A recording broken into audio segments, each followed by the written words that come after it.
Et pour répondre aussi à Stagnat par rapport à c'est quoi un salaire misérable en Suisse, alors pour donner une échelle de valeur, le salaire médian suisse est à 6 500 francs par mois, Ce qui correspond à peu près à à 6500 peu près euros. exactement, et Un peu moins. le seuil de pauvreté est à 2 800 francs par mois. Non, 2200. 2 200 francs par mois si tu vis individuellement. Après, je sais que si tu es français ou française, ça paraît énorme, mais il faut le rapporter au pouvoir d'achat et au niveau des prix en Suisse Au coût et de la vie, ouais. au coût de la vie. Et en soi, individuellement, quoi, en dessous de 4005, t'es très short. Ça Si tu dépend, vis seul, ça donc dépend sans où tu compter les impôts, habites. si tu es à 4005, effectivement, ça va dépendre où tu habites. Mais en tout cas, un truc est sûr, c'est que si tu habites en ville, tu commences gentiment À souffler un peu. à souffler un peu. Mais en vrai, avant ça, enfin, littéralement, si tu as un appartement, le moindre appartement en ville, là-bas, nous, on habite à Lausanne, donc on connaît Lausanne. Avant 1500 francs, tu trouves juste rien du tout. Et puis en fait, il faut remettre ouais, le coût de la vie parce que je sais que Mhm. moi, c'est un débat dans lequel je rentre moyennement parce qu'en fait, à chaque fois que tu as des Français ou des gens de l'étranger qui te demandent oui, mais en Suisse, vous gagnez combien? En fait, ça paraît tellement indécent que du coup, les gens arrivent plus à comprendre qu'en Suisse, il y a des problématiques qui sont similaires avec des pays comme la France ou comme l'Allemagne en fait. Et que le combat est aussi à mener ici. Et du coup, c'est en général un truc dans lequel moi perso, je rentre pas trop. Mais une fois de plus, si vraiment, bah oui, il faut en parler comme ça. Mais dis-toi qu'une assurance maladie en Suisse, t'en as pour 400 francs minimum. Et 400 francs par mois, tu n'as rien du tout. Ça veut dire que tu as une franchise minimale, maximale. Donc les 2500 premiers francs, tu vas les prendre pour ta pomme. Ensuite, l'assurance va commencer à te rembourser des choses. Tout ça, sachant que tu continues de payer tes 400 francs par mois. Un abonnement de téléphone, c'est minimum 40 balles pour avoir ton téléphone, sans téléphone. Donc ensuite, si tu rajoutes un téléphone en plus par-dessus ça, c'est beaucoup plus. Donc je veux dire, tout est extrêmement cher. Une pinte de Et bière, c'est 8 balles à peu près partout en Suisse, en fait. Et un truc auquel beaucoup de Pour Français et donner des choses Françaises qui ne ont s'y attendent pas, et pour répondre à ta question, Salvagraph, on n'a pas techniquement de sécu en Suisse. On a une assurance maladie obligatoire, mais qu'on doit payer nous-mêmes chaque mois. Et on est à des 400 francs en fonction de ta franchise. Enfin, on ne va pas rentrer dans les détails. et en fonction de la ville aussi, On hein, est des cantons. vers des 400 francs par mois, donc que tu mets de ta poche. Hein, là, c'est pas genre moitié l'employeur, moitié toi, etc. C'est toi qui dois payer de ta poche. Donc, comme le disait Esme, si tu rajoutes l'assurance maladie et le logement, Esme disait avant impôt, c'est déjà 2200 francs.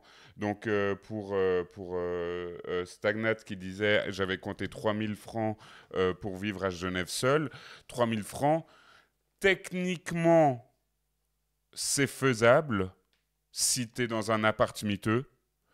Mais en Euh, fait, le truc aussi, c'est qu'il faut prendre le problème à l'envers. Genre, nous, on table pas sur avoir une vie misérable. T'as des gens en Suisse qui vivent avec moins que ça. T'as des gens en Suisse qui vivent avec le minimum qu'on peut te filer quand t'es au social, par exemple. Mais juste, en fait, c'est pas une vie digne. ouais, c'est Donc, je veux ça. dire, si après on te sort l'argument de moi, en fait, j'ai vécu avec 1500 francs pendant 3 ans, très bien, c'est Mais c'est faisable, pas. sûrement, ouais, si tu vis Et, dans un cachot, si tu machin, mais en fait, c'est pas une vie digne. Donc, nous, on se calque pas sur cet indicateur-là, en fait. et aussi pour répondre d'un point de vue cette fois plus subjectif et personnel, moi j'avais discuté avec une collègue, parce que j'ai travaillé dans la restauration, j'avais discuté avec une collègue qui venait de Paris, qui avait travaillé des années dans la restauration à Paris, et qui avait fait, là ça faisait 2 ans, et elle entrait dans sa troisième année de travail ici à Lausanne, aussi dans le service, et elle disait, en fait, la première année à Lausanne, j'avais l'impression d'être une reine, d'avoir 1000 fois trop de thunes, etc. Et ensuite, elle a eu les impôts, et ensuite, elle a eu les assurances maladie, et ensuite, et ensuite, et ensuite. Et elle disait, au début de sa troisième année, en fait, je ne suis pas mieux économiquement, financièrement, que quand je vivais à Paris. Mhm. Et Moi, ça, je trouve que c'est un bah, témoignage. c'est beau, dans la restauration, ouais, Non, c'est pas assez c'est parlant. beau, mais Non, dans le sens, c'est assez parlant, en fait. c'est parlant, Non, c'est c'est pas ça. beau, c'est pas beau. Au-delà des chiffres, etc., d'avoir une Parisienne qui te dit bah, j'ai travaillé dans le même secteur, dans les deux endroits, et dans les deux endroits, j'étais dans la même merde financière, bah voilà, je pense que ça répond Mhm. à la question. Mon colocataire a le même discours. Ouais, Mon colocataire est chef cuistot sur le canton de Vaud. Et il dit que sa qualité de vie est à peu près la même qu'à Paris en tant que chef cuistot. Au niveau des prestations que tu as, des avantages et en fait ton style de vie, ce que tu peux te permettre, quoi, comment. C'est juste la seule différence qu'il admet par contre, c'est qu'à l'étranger, il est plus riche. Bah oui, Ouais. parce que c'est Oui, ça le truc. oui, C'est c'est qu'en ça. fait, C'est par contre quand on voyage là, quand peut on un peu voyage, plus on se est des permettre. rois, quoi. Mais par contre, si tu comptes, si tu habites dans le pays, niveau de vie, lui, il le dit, équivalent avec Paris. Sachant que Paris est une des Euh, villes les plus chères avec les revenus les plus. mais après, en moyenne, on est largement mieux qu'en France quand même, faut l'admettre. Non, Red Brouette, non, c'est faux de dire qu'on est largement mieux. Euh, quand je faisais mes études en économie, on estimait que le pouvoir d'achat était en Suisse en moyenne 1,5 fois plus élevé qu'en France. Donc pas genre 5 fois plus élevé, pas 10 fois plus élevé, 1,5 fois plus élevé. Et ça, c'est en moyenne. Donc il y a des gens, il y a beaucoup de gens qui vivent dans la pauvreté, dans la précarité en Suisse. Il faut le rappeler, c'est important. On estime qu'il y a 1,6 million personnes qui sont sous le seuil de pauvreté ou juste au-dessus du seuil de pauvreté. Et comme on l'a dit, le seuil de pauvreté, que ce soit en Suisse, en France, en Allemagne ou en Grande-Bretagne, si tu peux pas bouffer à ta faim, c'est la même violence.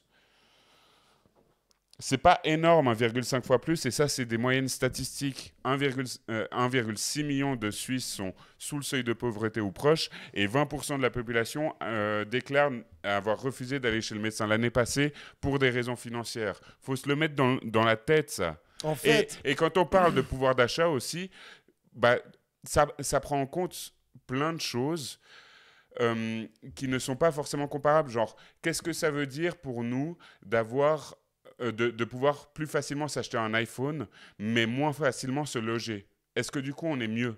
Parce que ça rentre en compte dans le calcul du pouvoir d'achat. Oui, un iPhone, un Suisse peut se l'acheter plus facilement. Une Audi, un Suisse peut se l'acheter plus facilement. Par contre, se loger, c'est pas plus facile. et puis aussi, par rapport. Là, en fait, on est en plein dans ces mythes, en fait, des mythes nationaux suisses. En fait, moi, je refuse de rentrer dans ce truc de on est mieux, on est moins bien, on a des problèmes qui sont liés au capitalisme, qui sont les mêmes qu'on peut avoir en France ou partout. Moi, je reconnais, par exemple, mon deuxième pays, le Maroc, eh ben, je reconnais qu'en Europe, on vit mieux que dans ce pays quand on est dans ce qu'on peut appeler la classe moyenne. Les prestations sont mieux. Oui. Effectivement, en Suisse, par exemple, on a quand même un parachute social. Et il faut le reconnaître, dans le sens où si tu n'as plus rien et que tu es suisse, hein, attention, Ouais, parce ouais, ouais, qu'il y a parce une que sinon, c'est différenciation Raus. entre Suisse et étranger, mais si tu es suisse dans ce pays, tu vas pouvoir avoir accès à des prestations minimales. Sauf qu'en fait, déjà de un, on peut toujours les améliorer. On peut toujours améliorer ses prestations, on ne sera jamais satisfait de ça, parce qu'en fait, littéralement, moi, perso, pour les avoir expérimentés, c'est pas drôle en fait. Non seulement c'est pas drôle, et ça te garantit pas d'avoir, ça te garantit en fait de survivre physiquement. Ça veut dire si tu te fais shooter par une voiture, si tu te machin, j'en sais rien, et que tu payes pas ton assurance. Effectivement, on n'est pas au stade des États-Unis où ils vont juste te maintenir en vie en attendant de téléphoner à ton assurance. Et une fois que ton assurance dit non, il a pas payé, il est en défaut de paiement, ou juste il est trop pauvre, il a une assurance pétée, on va pas payer. Là, il te laisse crever. On n'est pas à ce stade-là. Mais en fait, il faut quand même qu'on se rende compte que c'est pas parce que, vu qu'on nous rabâche tout le temps ça dans ce mythe national qu'on a ici en Suisse, en disant regarde ici c'est mieux que là-bas, c'est mieux que là-bas, c'est mieux que là-bas, il faut aussi au bout d'un moment qu'on commence à comment dire, requalifier ce à quoi on a le droit et que c'est pas parce que tu arrives, toi, à te payer ton billet EasyJet et en étant étudiant d'aller faire une semaine à Magalouf et du coup tu vois des gens qui sont beaucoup plus pauvres que toi effectivement et qui sont dans l'Union Européenne quoi. Un Français peut-être là où toi 3 jours à Magalouf ce sera une de tes vacances en été parce qu'en fait après à côté de ça en étant étudiant t'arrives à te payer un paléo un truc j'en sais rien et que là-bas t'es en face de gens qui te disent nous on peut rien faire ça fait 3 ans qu'on économise pour partir avec les potes et tout et que du coup toi t'es le roi du pétrole là-bas. Ça veut pas dire qu'ensuite dans ta vie de tous les jours ici en Suisse en travaillant en Suisse et en vivant en Suisse, tu n'es pas dans la précarité. Ça ne veut pas dire ça. Et du coup, on doit se battre contre ça et on doit tout le temps essayer d'améliorer ces conditions qui sont ici. Si on part du principe que quand tu travailles dans le pays dans lequel tu vis, tu as le droit ensuite à une vie digne, eh ben désolé, en Suisse, on n'y est pas pour la majorité de la population. Et aussi, petit point par rapport à la vie digne, sur la question des salaires. euh, le statut financier que tu as, évidemment, a un énorme impact sur le fait que tu aies une vie digne ou pas. Mais ensuite, il y a une autre question aussi qui se pose, c'est à quel point tu as du temps, toi-même, pour profiter de ta vie. Et en Suisse, on est très exploité. Alors, évidemment, si tu compares au Congo, bon, bah, il n'y a pas de comparaison. Mais si tu compares avec l'Union européenne, bah, ok, on a un salaire légèrement plus élevé en rapport de pouvoir d'achat, mais on travaille plus par semaine, en moyenne, et on a moins de semaines de vacances, en moyenne. Donc, pour avoir une vision réellement anticapitaliste, il ne faut pas que prendre la question du niveau des salaires, mais il faut aussi prendre la question de combien de temps tu dois passer à te faire exploiter pour acquérir ce niveau de salaire. Et donc, en Suisse, c'est vraiment ferme ta gueule et travaille, et en échange, tu auras le droit d'une de petites vacances EasyJet. Et ça, c'est à prendre en compte aussi dans le calcul de vie digne ou pas digne. Exactement, c'est ça que je voulais avancer, il faut remettre, une fois de plus, c'est pas parce que tu peux te payer une semaine à Magalouf que du coup, t'es riche, t'es bien. Aussi sur les questions de santé mentale.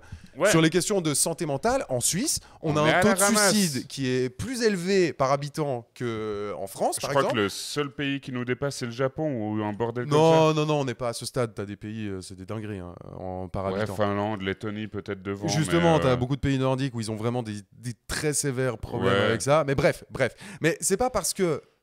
Mais une fois de plus, c'est pas parce que c'est pire ailleurs. On peut faire des comparatifs. Souvent, on nous compare avec la France. Et bah, par exemple, en France, tu as une notion de bien-être qui est plus valorisée là-bas. C'est la protection des travailleurs, par exemple. Sachant qu'en France, ils commencent à tout démanteler et que là, ils se battent surtout. Et surtout que ce combat n'est jamais fini. Mais en France, on peut moins facilement t'exploiter et faire ce qu'on fait de toi si sur les conditions de travail exploiter peut-être sur le salaire sur le salaire mais en tout cas leur code du travail, au moins il y a un syndicalisme plus fort et un code du travail qui protège un peu plus. Et moi ça je le mets plus dans une case d'un niveau de vie, d'un indicateur qui serait intéressant pour essayer d'évaluer et de comparer les niveaux de vie que pouvoir se payer un EasyJet pour aller je sais pas où, un billet EasyJet pour aller je sais pas où, être le roi du pétrole là-bas, tout ça parce que notre monnaie est hyper forte et que nos revenus sont hyper forts par rapport à l'étranger.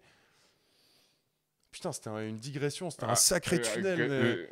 Mais c'est bien qu'on l'ait pris. On nous a dit c'est le gutter là. Ouais, désolé. Merci les Français.